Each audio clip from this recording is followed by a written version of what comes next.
Alors, on ignore pour l'instant à quel point l'industrie de la pêche dans le Golfe sera affectée. On l'a vu, une action en justice a d'ores et déjà été intentée mercredi par 2 éleveurs de crevettes contre Transocéane et BP.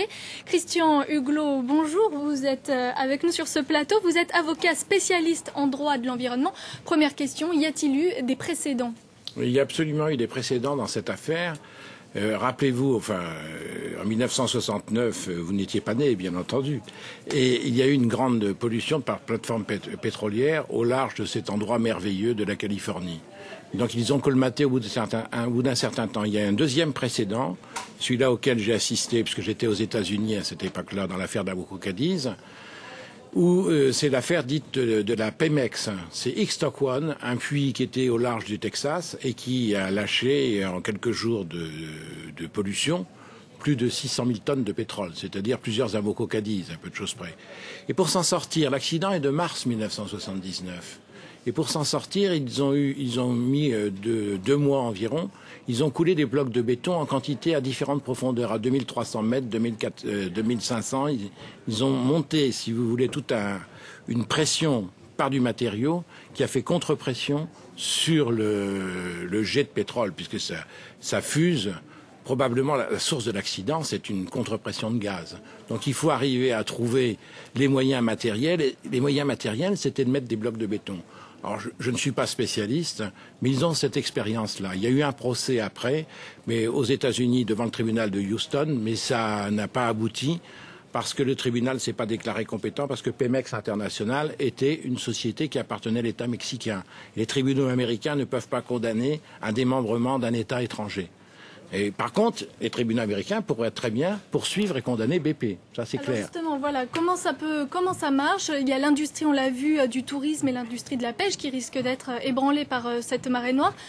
Qui sont les responsables? Comment peut-on les poursuivre en justice? Alors, aux États-Unis, ça fonctionne pas du tout pareil que chez nous, n'est-ce pas? Chez nous, à chaque fois qu'on a une marée noire, on croit qu'on a un fonds d'indemnisation qui est le FIPOL et on s'aperçoit dans le prestige qu'il n'y a pas assez d'argent parce qu'il y a la France, l'Espagne, le Portugal et que les marées noires sont de plus en plus coûteuses pour atteinte au tourisme, aux ressources naturelles, etc.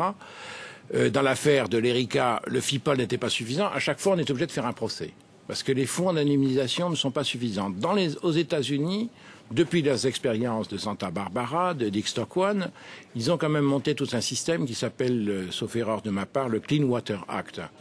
Et ce n'est pas un autre texte qui s'applique pour les navires, c'est un texte qui est relatif, effectivement, à la possibilité de mobiliser des fonds d'État pour pouvoir financer les dépenses. Et alors, aux États-Unis, quand un maire a une marée noire, il appelle l'État fédéral qui met les moyens à sa disposition et au lieu de faire un procès, ils envoient la facture. Ils envoient la facture aux responsables. Ce serait dans l'espèce, si vous voulez, des actes administratifs de recouvrement d'argent, beaucoup plus simples que...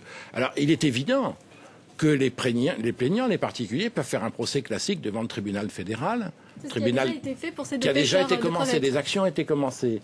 Et ils auraient la possibilité de demander ce qui a été demandé dans l'Exxon Valdez. Vous vous souvenez, ce pétrolier qui s'est, écrasé au large de l'Alaska en 1989, qui est avec une fuite de pétrole extrêmement importante. La Cour suprême a validé il y a environ 1 an ce que les tribunaux américains ont ordonné à titre de réparation, parce qu'ils avaient quand même dépensé 2 milliards de dollars pour le rétablissement des côtes, et à travers ce mécanisme, si vous voulez, administratif.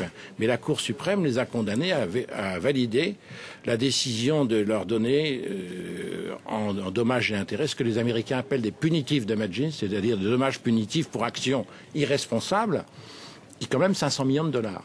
Alors, si j'ai une seconde, il y a quand même quelque chose qui est à dire dans ce système-là. Les marées noires par plateforme pétrolière, on en a eu en Europe aussi, Ecofisc, nous avons eu ça aussi. Je suis quand même assez étonné. Bon, le trafic maritime, il y a des accidents, la flotte vieillit. Mais je suis quand même assez étonné qu'on ne donne pas, parce que ce sont des concessions administratives, que ce soit les États-Unis, que ce soit l'Europe, la Norvège, c'est toujours des actes administratifs, qu'on ne mette pas comme moyen et comme condition d'exploitation des moyens adéquats pour effectivement éteindre l'incendie ou effectivement avoir des moyens à mobiliser immédiatement pour essayer de colmater une fuite. Moi, je pense que le simple citoyen, on lui demande de mettre un extincteur dans sa maison.